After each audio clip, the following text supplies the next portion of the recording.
La distància entre rics i pobres ha augmentat en els últims anys i podria seguir augmentant en el futur. I aquesta és la meva història.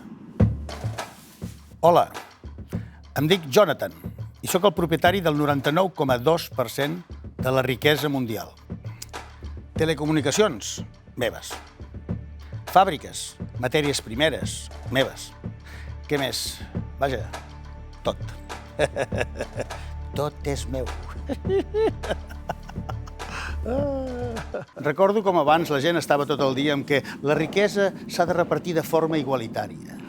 Però la realitat, quina és? La realitat és que les persones no som iguals. I no passa res. Tu ets d'una manera, jo sóc d'una altra. Tu tens els ulls clars i jo tinc un aeroport. I això no em fa ser millor que tu, però mira, m'estalvia les cues.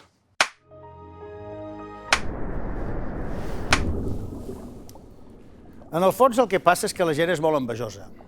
Quan ets pobre, penses que el món et deu alguna cosa. Jo per això vaig dir, doncs ja està, s'ha acabat. Aquí tots igual de pobres. I funciona.